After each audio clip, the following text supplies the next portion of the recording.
എനിക്ക് സിനിമ ഒരു average experience ആയിട്ടാണ് തോന്നിയത്. തമൻ്റെ മ്യൂസിക്കാണ് കിടു. അത് ഇജാതിയാണ്. തിയേറ്റർ വാച്ചിനുള്ള സാധനം ഉണ്ട്, തമൻ്റെ സാധനം. ഉപ്പോ പിന്നെ സുജിത്തിൻ്റെ ഡയറക്ഷൻ, പിന്നെ സാവൻ്റെ യൂണിവേഴ്സ് ആവുകൊണ്ട് ഇനി കാണാൻ തുറയുണ്ട്. അടുത്ത പാർട്ട് വരുമ്പോഴും അത്യാവശ്യം എനിക്ക് അച്ചപ്പെടാണ്, എവറേജ് ആണ്. കൊള്ളാം. സുജിത്തിൻ്റെ ഡയറക്ഷൻ ആയാലും കൊള്ളാം, പവൻ കല്യാണിൻ്റെ ആക്ടിങ് ആയാലും. സത്യം പറഞ്ഞാൽ തമൻ്റെ മ്യൂസിക്കാണ് പടത്തിലെ നട്ടലെന്നും പറയാം. അങ്ങനത്തെ നല്ലൊരു പടം തന്നെ.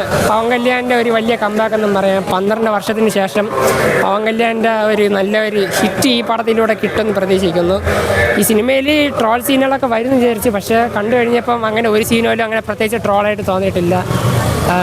ഡയറക്ടർ എന്ന് പറയുന്നത് പവൻ കല്യാണിൻ്റെ വലിയ ഫാൻ ബോയാണ്. അപ്പോൾ അങ്ങേർക്ക് അറിയാം പവൻ കല്യാണിനെ ഒരു സീന് പോലും ട്രോൾ ഇല്ലാതെ എങ്ങനെ സ്ക്രീനിൽ പ്രസൻറ്റ് ചെയ്യണമെന്ന് അങ്ങേർക്ക് നന്നായിട്ട് അറിയാം. അങ്ങേര് പറഞ്ഞ പോലെ അങ്ങേര് തെളിയിച്ചിട്ടുമുണ്ട്. ഇതിൽ ഒരു കുഴപ്പവും ഇല്ല. നമ്മുടെ എക്സ്പെക്ടേഷൻ വെച്ച് പോസ്റ്റ് ക്രെഡിറ്റ് സീന് മാത്രം വലിയ സംഭവമായിട്ട് തോന്നിയില്ല. ബാക്കിയെല്ലാം കൊള്ളാം. അങ്ങനെ എന്തൊരു നഷ്ടമൊന്നും വരത്തില്ല. തിയേറ്ററിൽ ചെന്ന് കാണാനുള്ള എല്ലാം ഉണ്ട് ഈ പടത്തിൽ. നമ്മൾ കൊടുത്ത പൈസ അങ്ങനെ നഷ്ടമൊന്നും വരില്ല. തമൻ്റെ മ്യൂസിക്കൊക്കെ തിയേറ്ററിൽ ചെന്ന് ആസ്വദിക്കാൻ പറ്റിയ ഒരിതാണ്. അടിപൊളി പടം തന്നെ. പിന്നെ സുജിത്തിൻ്റെ ഡയറക്ഷൻ, സത്യം പറഞ്ഞാൽ സുജിത്തിൻ്റെ ഡയറക്ഷനും പവൻ കല്യാണിൻ്റെ ആക്ടിങ് അല്ല, സുജിത്തിൻ്റെ ഡയറക്ഷനും തമൻ്റെ മ്യൂസിക്കാണ് ഈ പടത്തിലെ ഒരു 50-50 എന്ന് പറയാം. രണ്ടും ഒരേപോലെ ബാലൻസ് ചെയ്ത് കൊണ്ടുപോയിട്ടുണ്ട്. പടം മൊത്തത്തിൽ കൊള്ളാം. തിയേറ്ററിൽ ചെന്ന് കാണാനുള്ള എല്ലാം ഉണ്ട് പടത്തിൽ. പടം എനിക്ക് ഓക്കെ, അടിപൊളിയാണ്. ഒരു വലിയ ഗംഭീര പടം എന്നല്ലെങ്കിലും അത്യാവശ്യം കുഴപ്പമില്ല. പിന്നെ പറഞ്ഞ ജാപ്പനീസ് അല്ലേ, ജാപ്പനീസ് എന്നുള്ള രീതി മാത്രം അങ്ങോട്ട് ഇറങ്ങുന്നില്ല. ഒരു ഡയലോഗ് പറയുന്ന ആളുടെ ശൈലിയൊക്കെ വെച്ചിട്ട് അത് പഠിച്ച് പറയുന്ന പോലെ ഒരു ഫീൽ അതെനിക്ക് തോന്നിയതാവാം. പക്ഷേ ആ ഒരു ഇത് മാത്രം വർക്കായില്ല. പക്ഷേ പടം കൊമേഴ്ഷ്യലി നോക്കുമ്പോൾ ഭയങ്കര ഒരു ഈ പറഞ്ഞ പോലെ അലിമ്പ് മലങ്കൾട്ട് അങ്ങനെ ആ ഫീലില്ല. നല്ലൊരു മൂവി തന്നെയാണ്, തിയേറ്റർ വാച്ചിന് പറ്റിയ മൂവി. പിന്നെ BGM ഒക്കെ നല്ല രീതിയിൽ വർക്കായി. BGM ആണ് മെയിൻ ഈ പടത്തിൽ. ആ ഒരു ത്രൂ ഔട്ട് ഫ്ലോ കൊണ്ടുപോകുന്നത് ഇതിൻ്റെ BGM ആണ്. തമൻ്റെ നല്ലൊരു വർക്ക്. ഈ ഇടയ്ക്ക് തമൻ ഇപ്പോൾ ചെയ്യുന്ന വർക്കുകളൊക്കെ കൊള്ളാം. അത് വെച്ച് നോക്കുമ്പോൾ ബെസ്റ്റ് മ്യൂസിക്കൽ വർക്കാണ്. ബാക്കി എല്ലാം കൊണ്ട് ടെക്നിക്കൽ വൈസ് ആയാലും ഒക്കെ നല്ല ടോപ്പ് നോച്ച് രീതിയിലാണ് വർക്കാണ്. അത്യാവശ്യം തിയേറ്റർ കാണാൻ പറ്റുന്ന നല്ലൊരു വാച്ച് തന്നെയാണ് മൂവി. താങ്ക്സ്. ട്രോളാണ് വരുന്നത്. ഇതിൽ സത്യം അങ്ങനെ വലുതായിട്ട് ട്രോളാനില്ല, കുറച്ചൊക്കെ ഉള്ളൂ. അത് ആ ട്രോളാൻ വേണ്ടി എടുത്താൽ മാത്രം. പക്ഷേ നമുക്ക് തിയേറ്റർ കാണുമ്പോൾ നല്ലൊരു പടം. OTT വരുമ്പോൾ ഇനി ഇതെങ്ങനെയാണെന്ന് അറിയില്ല. പക്ഷേ തിയേറ്റർ കാണുമ്പോൾ നമുക്കത് വലിയ ഫീൽ ചെയ്യില്ല.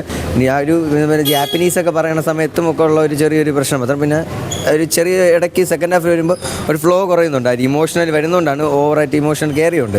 അത് മാറ്റി നിർത്തി കഴിഞ്ഞാൽ ആ ഇൻ്റർവെൽ ബ്ലോക്ക് കൊള്ളായിരുന്നു. ഒരു പോലീസ് സ്റ്റേഷൻ സീനുണ്ട്, അതൊക്കെ ഗംഭീരമായിരുന്നു. തുടക്കം കൊള്ളാം, ടൈറ്റിൽ കാണിച്ച രീതി കൊള്ളാം. നമുക്ക് തിയേറ്റർ കാണാൻ പറ്റിയ ഒരു തിയേറ്റർ വാച്ച് പടമില്ലേ, അതേപോലെ തന്നെ മേക്ക് ഇതിന് വലിയ കല്ലുകടിയായിട്ടൊന്നുമില്ല ബ്രോ. കണ്ടിരിക്കാൻ പറ്റുന്ന അടിപൊളി പടം തന്നെയാണ്. സോ ലെറ്റ്സ് കൊള്ളാമെന്നുള്ളത് ഇൻ്റർവെല്ല് മുതൽ പിന്നെ അങ്ങോട്ട് ഇൻ്റർവെല്ലിന് ശേഷം കുറച്ച് സംഭവം വീണ്ടും താഴും. ആദ്യം താഴ്ന്നു വന്നിട്ട് ഇൻ്റർവെല്ല് കൊണ്ട് പൊങ്ങി പിന്നെ വീണ്ടും എന്താണ് ക്ലൈമാക്സ് ഒരു സംഭവമുണ്ട്. പിന്നെ ഒരു സെക്കൻഡ് പാർട്ട് ഒരു അനൗൺസ് ചെയ്തിട്ടുണ്ട്. അതിൻ്റെ ഒരു ആവശ്യമില്ലെന്നാണ് എനിക്ക് തോന്നുന്നത്. ബാക്കി BGM ഒക്കെ നൈസാണ്, ഇൻ്റർവെൽ ബ്ലോക്കും കൊള്ളാം. ഓവറോൾ പടം നൈസാണ്, നല്ലൊരു പടമാണ്. ട്രോളന്മാർക്ക് അധികമായിട്ട് സീൻസ് ഒന്നുമില്ല. പിന്നെ ഇയാളൊരു കൊറിയൻ പറയുന്നൊരു ഭാഗമുണ്ട്, കൊറിയൻ ലാംഗ്വേജ് സംസാരിക്കുന്നത്. അത് മാത്രം ട്രോളായിട്ട് ജാപ്പനീസ് ആണല്ലേ, അത് മാത്രമാണ് ഇത്തിരി പ്രശ്നം. ബാക്കിയൊക്കെ ഓക്കെയാണ്, വേറെ കുഴപ്പങ്ങളൊന്നുമില്ല, നല്ല സിനിമയാണ്. ബ്രോ, എനിക്കൊരു ഓൺ ടൈം വാച്ചായിട്ടാണ് തോന്നിയത്. പ്രത്യേകിച്ച് പറയുകയാണെന്നുണ്ടെങ്കിൽ ഇതൊരു പവൻ കല്യാണിന് വേണ്ടിയിട്ടുള്ളൊരു പക്ക ഒരു സുജീതിൻ്റെ ഒരു ഫാൻ ബോയ് പടം. ഞാനിപ്പോൾ എനിക്ക് വലിയ പ്രതീക്ഷയില്ലാതെ ഞാൻ പോയി കണ്ട പടമായിരുന്നു സാഹോ. പക്ഷേ എനിക്കത് വർക്കായി. അപ്പോൾ അതിൽ ആ വേൾഡ് ബിൽഡിങ്ങും ആ കളർ റീഡിങ്ങും അതെല്ലാം അടിപൊളിയായിരുന്നു. അപ്പോൾ അത് പ്രതീക്ഷയാണ് വന്നത്. പക്ഷേ എനിക്ക് സാഹോയുടെ അത്ര തോന്നിയില്ല. പക്ഷേ എന്നിരുന്നാലും ഒരു ഡീസൻറ്റ് വാച്ചായിരുന്നു. ഫസ്റ്റ് ഹാഫ് അടിപൊളി. എനിക്ക് ഫസ്റ്റ് ഹാഫ് ഇൻ്റർവെൽ വരെയൊക്കെ അത്യാവശ്യം നല്ലപോലെ ഇഷ്ടപ്പെട്ടു. കാര്യം വലിയ പ്രതീക്ഷയില്ലാതെ വന്നതുകൊണ്ടായിരിക്കാം അങ്ങനെ വലിയ ഒരു മോശം ആയിട്ട് തോന്നിയില്ല. പുള്ളിയുടെ ബിൽഡപ്പ് സീൻസ് മൊത്തം ഞാൻ പറഞ്ഞല്ലോ, ആ ഒരു അവിടെ തെലുങ്കിലെ ഒരു ബിഗ് സൂപ്പർ സ്റ്റാറിനെ മൊത്തത്തിൽ എലിവേറ്റ് ചെയ്യുന്നൊരു പടമാണ്. അപ്പം പടം മൊത്തം പുള്ളിയുടെ ആ ഒരു ബിൽഡപ്പ് കൊണ്ട് നിറഞ്ഞിരിക്കുകയാണ്. അത് കുറേ ബിൽഡപ്പ് സീൻസൊക്കെ നല്ലതായിരുന്നു. ചിലതൊന്നും അങ്ങനെ അത്ര നന്നായിട്ട് അവർക്ക് എക്സിക്യൂട്ട് ചെയ്യാൻ പറ്റാത്ത രീതിയിൽ തോന്നും. ചില ബിൽഡപ്പ് സീൻസും പുള്ളിക്ക് തന്നെ ഇതിനകത്തൊരു 4-5 ഇൻട്രോസ് ഉണ്ട്. ചിലത് കാണുമ്പോൾ നമുക്ക് പ്രത്യേകിച്ചൊന്നും തോന്നത്തില്ല. സെക്കൻഡ് ഹാഫ് പക്ഷേ ഭയങ്കര ഫ്ലാറ്റ് ആയി. നമ്മൾ ആസ് യൂഷ്വൽ നമ്മളിപ്പോൾ ഫസ്റ്റ് ഹാഫ് കഴിയുമ്പോൾ ആ ഫസ്റ്റ് ഹാഫുമായിട്ട് അങ്ങോട്ട് എന്താ പറയണ്ടേ, അതുമായിട്ട് അങ്ങ് പോകാൻ പറ്റാത്ത പോലെ തോന്നി.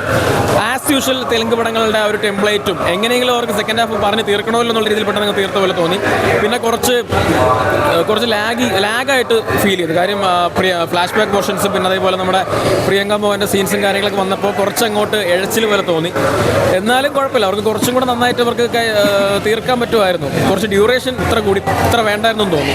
ഓവറോൾ കണ്ടിരിക്കാൻ പറ്റുന്ന ഒരു പടം, അത്രേ ഉള്ളൂ.